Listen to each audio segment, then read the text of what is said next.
j'espère que vous allez bien, bienvenue dans cette nouvelle vidéo deck building. Aujourd'hui, je me suis penché sur un deck que beaucoup d'entre vous attendent, c'est la liste Kid. Alors, que on soit clair, la liste Kid, elle n'est pas fixe, c'est ma liste Kid. Il en existe des dizaines de possibilités, tout simplement parce qu'il y a beaucoup de cartes vertes, je vais dire fortes en fait, beaucoup de cartes vertes qui ont de la value toutes seules sans avoir besoin d'être mises en combo. Enfin bref, des cartes fortes quoi. Beaucoup de possibilités pour ce deck. Moi, j'ai choisi cette orientation. J'ai choisi, vous le verrez dans la liste, une orientation pioche. C'est un deck mid-range, en tout cas c'est un deck qui est board-centrique. Vous voulez avoir plus de présence sur le board que votre adversaire, vous voulez tout simplement maîtriser le board, pouvoir aller grappiller des points de vie à votre adversaire quand vous le pouvez. Vous n'allez pas systématiquement aller dans la tête de votre adversaire. Vous n'allez pas systématiquement non plus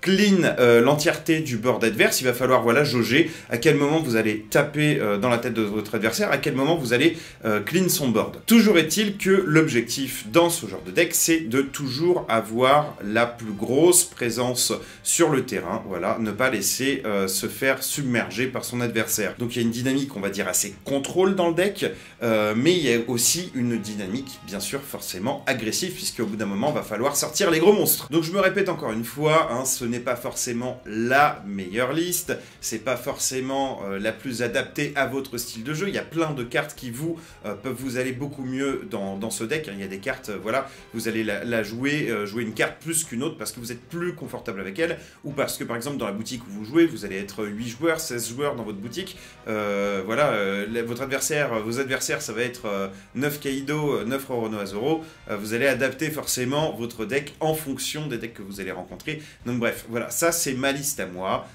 Ne vous énervez pas s'il y a des cartes que vous adorez, que je n'ai pas mis dans cette liste, ou si les ratios ne vous plaisent pas. Bien sûr, n'hésitez pas à le dire dans les commentaires, hein, à discuter avec nous, à dire « moi je préfère cette carte, j'enlèverai telle carte pour ajouter telle autre ». Voilà, ça il n'y a pas de souci. Par contre, juste dites pas « oh le gros naze, il a pas mis telle carte ». Donc bon, voilà, dans le vert, tout est fort. Sinon, si vous avez loupé mon petit concours sur Instagram pour gagner la carte alternative Who's Who, bah déjà premièrement c'est dommage, vous auriez pu participer parce que nous avons un gagnant, enfin un gagnant, une gagnante, c'est ma petite carotte qui a fait le tirage au sort, et donc c'est Elodie Tuber qui a été tirée au sort. Donc Elodie, déjà, bravo à toi. Je t'enverrai la carte Who's Who dès que tu auras communiqué tes coordonnées à ma petite carotte. Si vous êtes dégoûté de ne pas avoir gagné cette carte, je le comprends. Qu'est-ce qu'il vous reste à faire? Bah, à vous abonner à la page Instagram, tout simplement, où d'ailleurs, ma petite carotte sort tous les jours des traductions de cartes, des cartes qui vont arriver, en tout cas pour l'OP02 en ce moment. Donc voilà, il y a du contenu intéressant. Au-delà de pouvoir gagner des cartes, je pense que cette page Instagram pourrait vous intéresser. Et bien sûr, si cette page Instagram ne vous intéresse pas, assurez-vous de vous abonner à la page YouTube, puisque tout ce contenu arrivera, bon, commenté par mes petits soins, agrémenté de quelques vidéos, n'est-ce pas, sur cette page YouTube. Donc on clique sur l'abonnement, on clique sur la cloche, on met un petit pouce en bas des vidéos, c'est toujours sympa pour le référencement, et puis n'hésitez pas à venir bavarder avec nous dans les commentaires. On va arrêter de tergiverser, on va passer directement au deck, et on va commencer avec le leader tout simplement. Eustace Capitaine Kid, un leader vert donc avec 5 PV, une puissance de 5000, il fait partie des Supernova et de l'équipage de Kid. Il a une activation principale assez intéressante et même très intéressante dans ce deck, et pour moi de la façon dont je l'ai construit, puisque je vous rappelle que j'ai construit un petit peu le deck sur la pioche. Activation principale, une fois par tour, pour 3, vous pouvez défausser une carte de votre main, donc de préférence une carte qui va ne vous servir à rien, et vous passez ce leader en mode actif. Donc c'est une compétence agressive, en fait, ultra agressive, que vous allez utiliser souvent, très souvent en fin de partie pour aller terminer votre adversaire, ou potentiellement de temps en temps pour rattraper une présence sur le board. Hein. Si vous n'avez pas de présence sur le board et que votre adversaire a clean énormément de personnages, vous allez pouvoir utiliser cette compétence pour aller taper 2 personnages sur le board adverse, par exemple, pour créer un statu quo, une sorte de statu quo par rapport à votre adversaire. On va pas s'attarder énormément sur ce leader, hein, on va passer tout de suite au corps du deck. On va commencer par une pool basse pour arriver au gros stremon à la fin, et on va terminer par les cartes événements. Donc en pool 1, Nous allons avoir en première carte Jewelry Bonnet. Jewelry Bonnet qu'on connaît déjà dans le starter 0-2, donc une carte avec une puissance de 1000 pour un coût de 1, une valeur de compte de plus 1000, elle fait partie de l'équipage de Bonnet. Activation principale pour 1, vous pouvez passer cette carte en mode inertie et regarder jusqu'à 5 cartes du dessus de votre deck. Vous allez révéler une carte de type Supernova, vous avez deviné,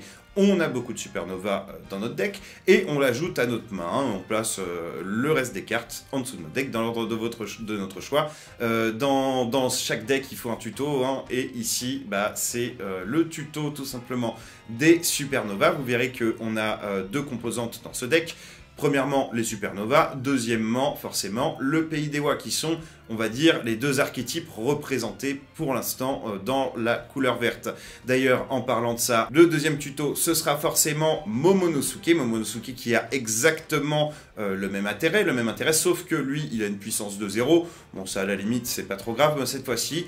Donc, vous la jouez pour 1, et pour 1, vous mettez le personnage en inertie, vous regardez les 5 premières cartes, et vous allez pouvoir prendre une carte de type Pays des Wa cette fois-ci et le rajouter à votre main. Par contre, Momonosuke, je ne l'ai mis que 2 fois parce qu'il faut faire déjà des places dans le deck, et forcément en termes de ratio, on a plus de Supernova que de cartes du Pays des Wa, mais vous allez pouvoir vous en rendre compte par la suite. Et aussi, pourquoi j'ai choisi de mettre plus de Jewelry que de Momonosuke, très souvent parce que en fait les cartes clés du deck, les cartes que vous allez vraiment aller chercher à un moment donné de la partie, ce sera vraiment les cartes Supernova. Vous allez voir lesquelles, et on va commencer par la plus évidente, j'ai envie de dire, Kappen Gangbege, le bloqueur A1 qui peut être vraiment très utile. Des bloqueurs A1, c'est toujours très embêtant, surtout si votre adversaire n'a pas de carte capable de gérer les cartes à faible coût. Alors il y a toujours moyen de les gérer, bien sûr, on peut toujours tourner autour d'un bloqueur à 1000, mais sachant qu'on en met 4 dans le deck, ça peut être vraiment très embêtant pour votre adversaire, surtout si vous avez moyen d'en piocher 4, même si bon, je vous rappelle que comme dans tous les jeux de cartes, hein, on va avoir une courbe de mana assez montante, surtout dans un jeu comme ça qui se veut mid-range. On veut jouer tour 1, 1 T1, tour 2, 1 T3, tour 4, 1 T5, etc. etc. Et on va passer maintenant aux cartes de pool 2, et on va commencer avec une carte que vous n'attendiez peut-être pas. Cette carte, c'est Killer. Killer de l'OP01, donc avec un coût de 2, une puissance de 2000, une valeur de compte de plus 1000, il fait partie des Supernova, donc c'est une carte qui est tutorisable grâce à la Jewelry Bonnie, et il fait partie de l'équipage de Kid. Bon, ça a du sens de le mettre dans le deck, donc c'est un bloqueur qui a donne x1 quand elle bloque. Si vous avez 3 personnages ou plus, vous piochez une carte. Cette carte, je la trouve tout simplement excellente. Vous pouvez également la mettre, cette carte, dans un deck Trafalgar Law sans aucun problème, puisque vous allez avoir beaucoup de personnages sur le board. Donc, donne x1, si vous avez 3 personnages ou plus, vous piochez une carte. Si vous avez 3 personnages ou plus, donc comptant Killer, hein, donc il suffit d'avoir 2 personnages en plus de Killer sur le board pour pouvoir piocher une carte unblock. Et ça, c'est juste excellent de chez excellent. Vous allez vous défendre et vous allez piocher une carte. Si vous avez cette carte en main, c'est aussi une valeur de contre de plus 1000. Je trouve tout bonnement cette carte excellente. C'est aussi une carte qui est parfaite en fait pour finir un tour sur lequel vous allez jouer par exemple 2 tutos. Vous allez jouer 2 tutos qui vont vous permettre de piocher.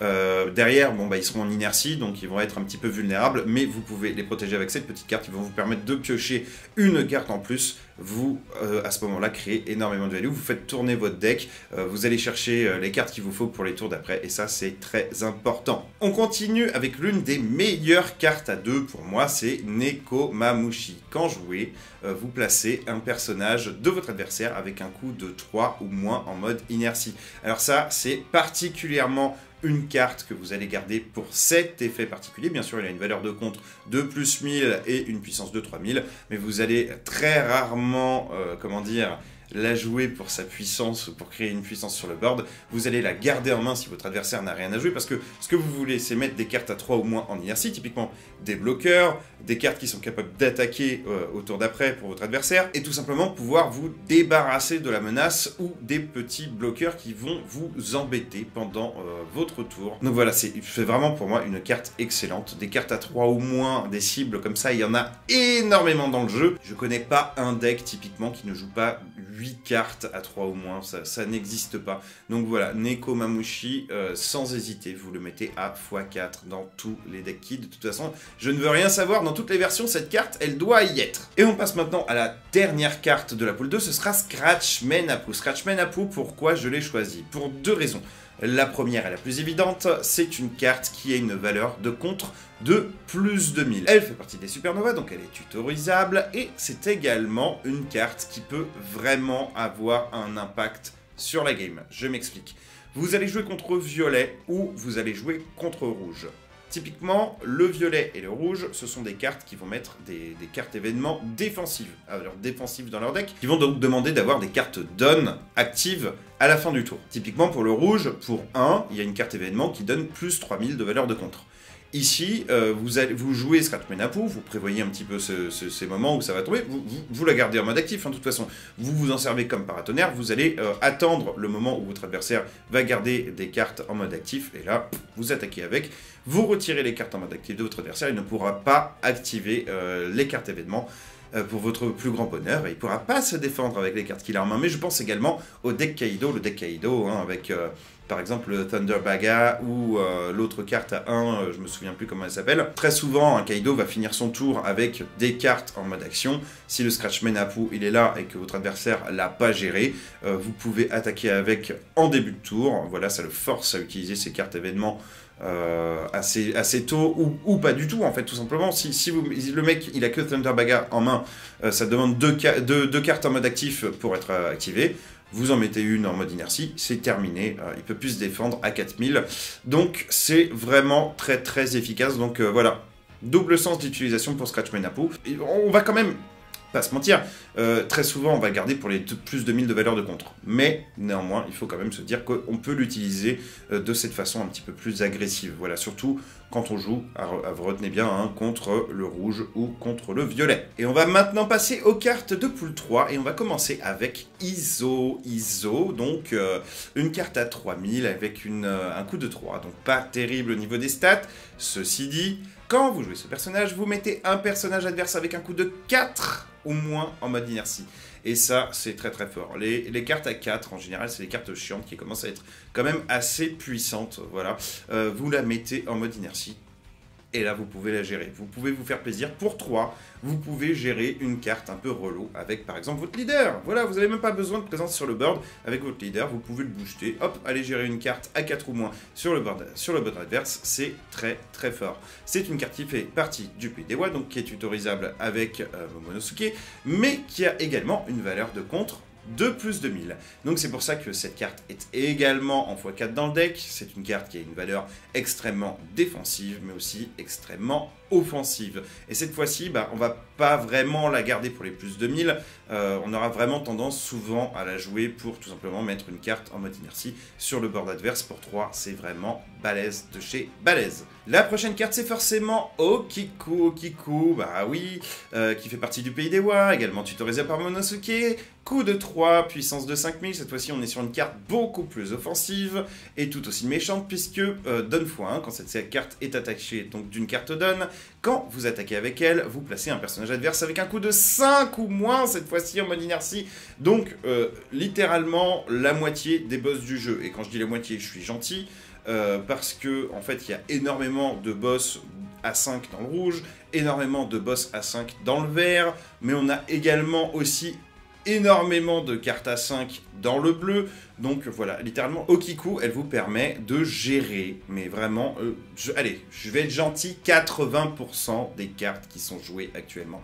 On a Kaido qui va jouer certainement beaucoup plus de cartes à 6, à 7, à 8, à 9, à 10 que le reste des decks. Mais contre tous les autres match-up, cette carte, elle est juste incroyablement forte. Et même dans un match-up contre Kaido, gérer des cartes à 5, c'est juste super fort. Donc voilà, certainement l'une des cartes les plus offensives du deck, qui est pour moi une valeur de contrôle indéniable. Voilà, une petite Okiku à jouer. C'est toujours très sympa, d'autant plus qu'on va très souvent la jouer avec une des cartes que je vais vous révéler plus tard, mais je peux vous spoiler tout de suite, hein, ce sera la Lo. Si vous la connaissez pas, Eh ben, on y arrive bientôt, parce qu'on va finir la poule 3 avec Raizo. Raizo, qui est une carte qui également va nous permettre de piocher et de cycler notre deck et d'aller piocher des cartes trop fortes. Et j'adore ce petit Raizo. Raizo, donc, c'est dans la mesure où vous avez bien joué votre deck. Alors, je dis dans la mesure où vous avez bien joué votre deck, où vous avez une bonne sortie, forcément les mauvaises sorties, ça existe. Et bien, vous allez avoir cette carte si vous avez deux personnages en mode inertie. Quand cette carte attaque, vous piochez une carte. Tout simplement. Et qui dit deux personnages en mode inertie, dit cette carte y compris. Donc vous avez uniquement besoin d'avoir un autre personnage en mode inertie, ainsi que celle-ci qui attaque. Et là, vous allez piocher une carte. On ne demande pas d'avoir deux cartes autres que Raizo, c'est deux cartes en mode inertie. Et quand une carte attaque, elle est en inertie. À moins qu'un judge arrive dans les commentaires et me dise non, t'as tort, une carte n'est pas considérée en inertie quand la carte attaque.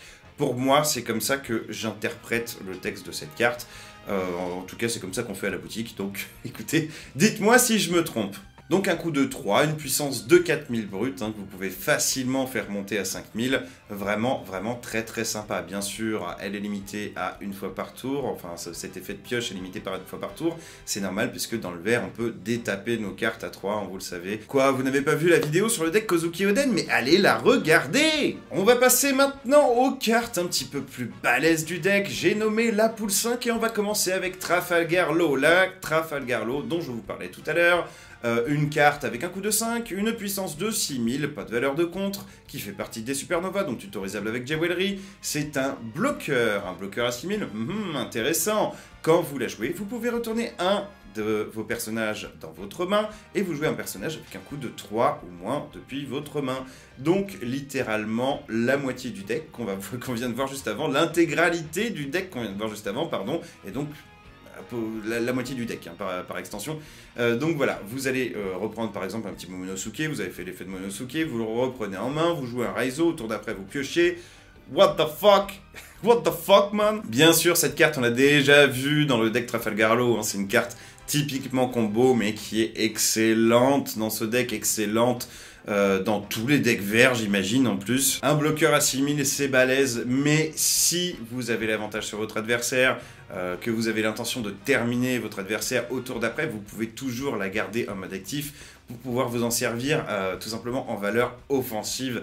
Donc vraiment très très très balèze ce Trafalgar Law. Cette carte, moi, je l'adore. Ensuite, j'ai mis une carte un petit peu plus contrôle, un petit peu plus orientée contrôle de board. Une fois qu'on a posé cette carte, dites-vous bien que le board, il est à vous. Basil Hawkins, une puissance de 6000, un coup de 5, il fait partie également des supernovas. Et si cette carte est attachée d'une carte donne, une fois par tour, si ce personnage combat un personnage adverse de votre adversaire, vous mettez ce personnage en mode actif. Donc en gros, même si votre adversaire il a un seul personnage sur le board qu'il a envie de le défendre, et ben il va jeter des cartes de sa main gratos. Vous allez rebooster Basil Hawkins encore plus fort, il va pouvoir l'attaquer et juste annihiler le board de votre adversaire, attaquer deux personnages ou alors attaquer un personnage puis attaquer face. Bref, ce Basil Hawkins, je le trouve très menaçant. Votre adversaire va avoir envie de le gérer très vite et de ne pas le laisser sur le board. Il y a une autre carte dans le même style, très menaçante à 5, du coup, qui sera aussi très très menaçante pour votre adversaire, que votre adversaire va également envie de gérer, mais si vous faites dépenser les ressources de votre adversaire pour gérer Basil Hawkins, il n'en aura certainement pas pour gérer cette carte. Et cette carte, c'est pas la carte qui arrive tout de suite, puisque la carte qui arrive tout de suite, c'est X-Drake. Non, la carte, elle arrive juste après. Donc X-Drake, un coup de 5, une puissance de 6000, une valeur de compte de plus 1000. J'en ai mis une seule dans le deck. Il fait également partie des supernovas, mais c'est une carte qui, quand elle est jouée, vous choisissez un personnage de votre adversaire avec un coup de 4 ou moins en mode inertie, et vous le mettez KO. Donc une carte qui synergise très bien avec les cartes à 3 qu'on a vu tout à l'heure qui mettent des personnages en mode inertie. Bah voilà, c'est tout simplement une petite carte combo, une petite carte staple comme ça qui permet de gérer des cartes à 4 ou moins, de les mettre KO directement sans avoir besoin d'attaquer. C'est de ce genre de carte on peut de temps en temps avoir besoin. Voilà, j'avais un trou.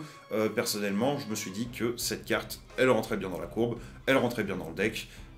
J'en mettrais limite plus si je m'écoutais, mais j'ai préféré mettre plus de plus grosses cartes pour être sûr tout simplement de tomber dessus, parce que ces très grosses cartes, elles sont très importantes. Mais on y vient et on y vient tout de suite parce qu'on va commencer la poule des big boss du deck.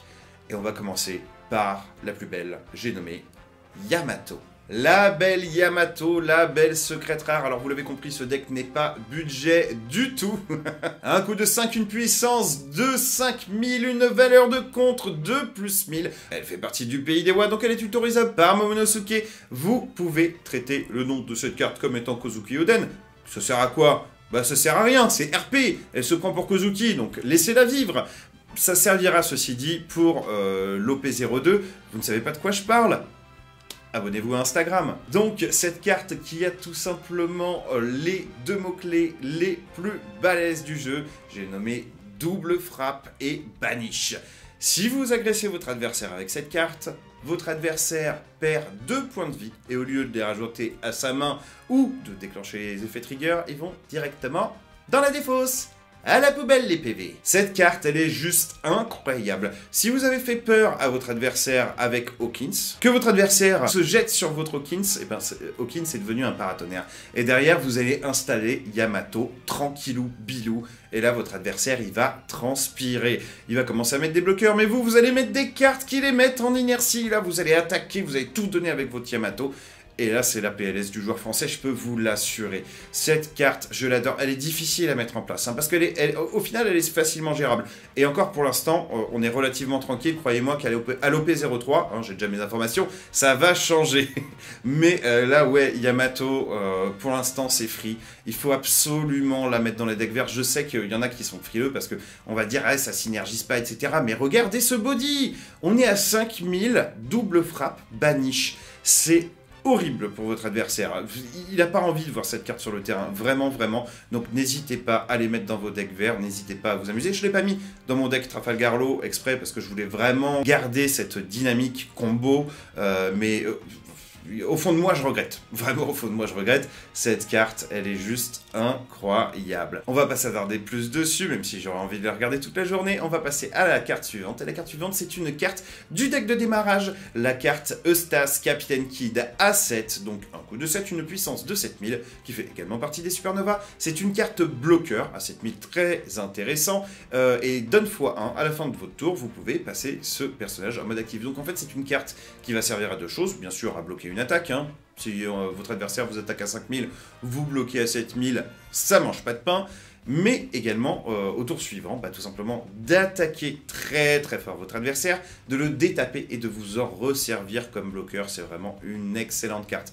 Alors là, c'est le moment où vous allez commencer à me questionner. C'est quoi ce ratio? Pourquoi tu la mets en x3? Elle n'a pas de valeur de contre. Bah vous savez quoi? Vous voulez pas la jouer, ou vous ne voulez pas la jouer. Eh bien ça peut servir de cible, de défausse pour attaquer une deuxième fois avec votre leader.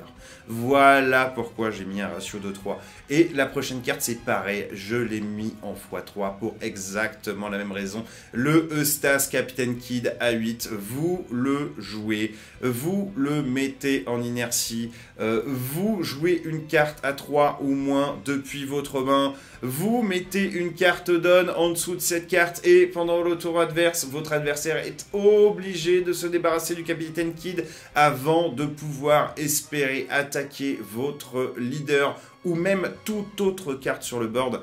Cette carte, elle est juste tout bonnement incroyable. Et voilà, c'est pareil, même raisonnement, je l'ai mis en 3 fois parce que cette carte, on veut tomber dessus, on veut absolument tomber dessus, on veut la jouer le plus vite possible. Et dans le cas où on ne peut pas la jouer, ou dans le cas où on ne veut pas la jouer, on a des tours plus intéressants, on peut maximiser nos cartes donne, et ben tout simplement, c'est une cible à défausser pour activer, encore une fois, l'activation principale de notre leader. Voilà, on a fait le tour des cartes personnages. Il nous reste deux petits emplacements. Ah, j'ai été généreux, j'avoue, j'ai pas mis beaucoup de cartes événements. Les cartes événements dans le vert, pourtant, elles sont bien, elles sont très très bien. Mais je n'ai mis que 2 Punk Gibson. Déjà parce que la capacité trigger, si vous le récupérez dans vos points de vie, vous choisissez un personnage de votre adversaire, vous le placez en mode inertie, et ce, quelle que soit sa puissance. C'est super balèze, mais bon, très souvent, on va pas se mentir, on va pas la prendre dans ses points de vie, hein, on va plutôt la piocher dans le deck, garder 2 cartes en mode actif pour pouvoir la jouer pendant le tour de l'adversaire. Un de vos leaders ou un de vos personnages va gagner plus 4000 de puissance